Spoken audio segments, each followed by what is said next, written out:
What if I told you that a single moment of cruelty on a Manhattan sidewalk would cost someone their career, destroy an executive's reputation, and completely transform a $300 million company?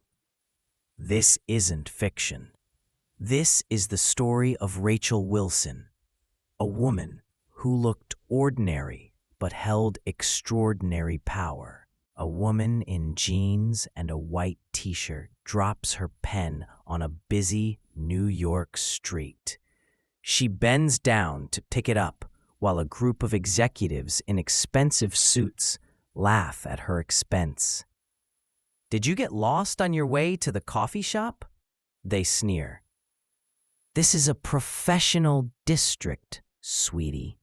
First impressions matter." But here's what they didn't know.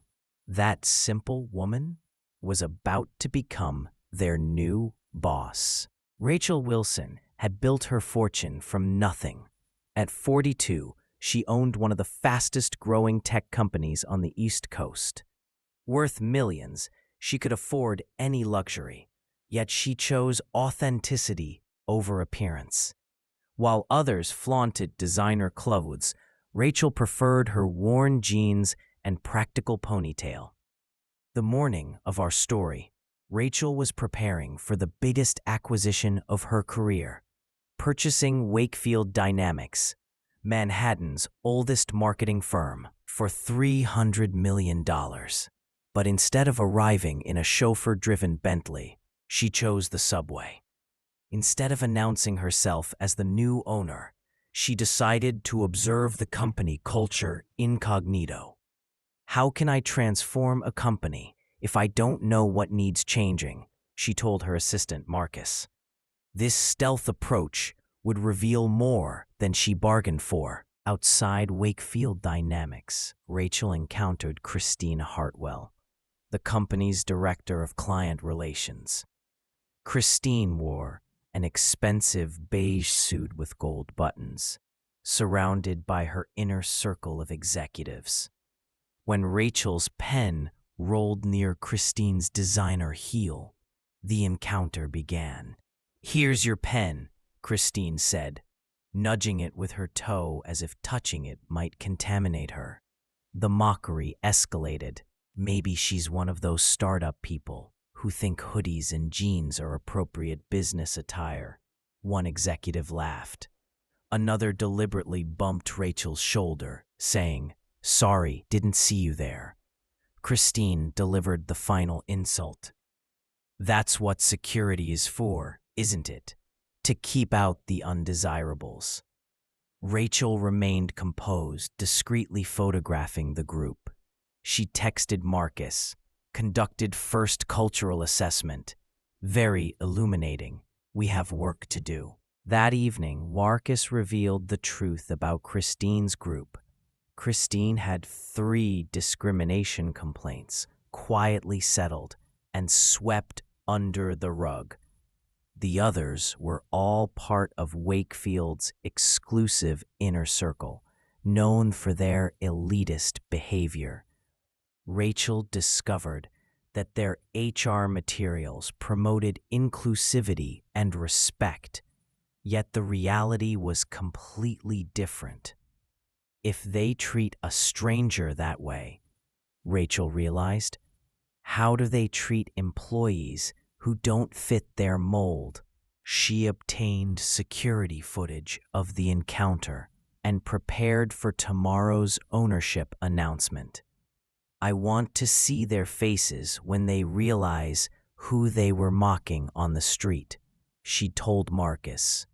The next morning, Wakefield's conference room buzzed with anticipation.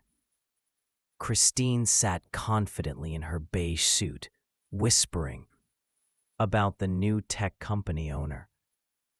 "Probably one of those Silicon Valley types," she said dismissively. Then the double doors opened. Rachel Wilson walked in, not in jeans and a t-shirt, but in an impeccably tailored white suit that spoke of quiet power. The same woman Christine had humiliated was now being introduced as the founder and CEO of Horizon Innovations and Wakefield's new owner. The encounter, the mockery, the laughter, all displayed for everyone to see. A collective gasp rippled through the audience. This is how some members of Wakefield's leadership team choose to represent your company, Rachel said simply. Christine stammered, trying to explain, but no coherent words came. Perhaps you didn't recognize me without my white t-shirt and jeans, Rachel suggested, with unmistakable firmness. That afternoon, Rachel met with Christine privately. The personnel file revealed 3 settled discrimination complaints and consistent reports of favoritism and exclusionary behavior. Wakefield had lost 16 promising employees in the past year, with 12 citing toxic work environment and 8 specifically mentioning Christine by name.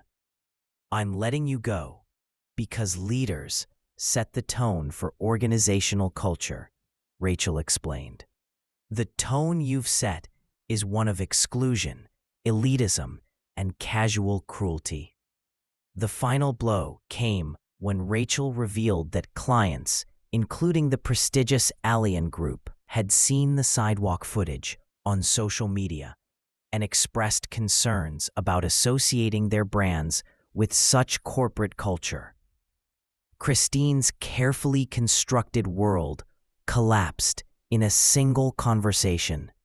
Within days, Wakefield dynamics transformed completely. The remaining members of Christine's inner circle either left or committed to genuine change. Rachel promoted Emily Chen, a talented designer in a wheelchair who had been repeatedly overlooked, to lead the new digital innovation team. Your work isn't just the right fit, Rachel told Emily. It's exactly what Wakefield needs to stay relevant. You've been ready for years. You just needed someone to see it. The company's new core value became substance over surface, evaluating ideas based on merit, not who presents them. Blind review processes, flattened hierarchies, and cross-departmental teams replaced the old exclusionary systems. 1 month later, at a rooftop reception, Rachel watched her transformed team confidently presenting innovations to genuinely interested investors. The company culture had shifted from exclusivity to authenticity. Harold Wakefield, the company's founder, raised a toast to Rachel Wilson, who taught us that true leadership isn't about looking the part, but seeing beyond appearances, to recognize value where others see only packaging. As the sun set over Manhattan, Rachel reflected on the irony. Christine's greatest mistake wasn't mocking a stranger. It was failing to see the power that resided beneath a simple white t-shirt. This story reminds us of a truth we often forget. Appearances rarely tell the whole story of who someone is or what they're capable of. In a world that rushes to judgment, we must look deeper, beyond the surface, to the substance that truly defines a person's worth.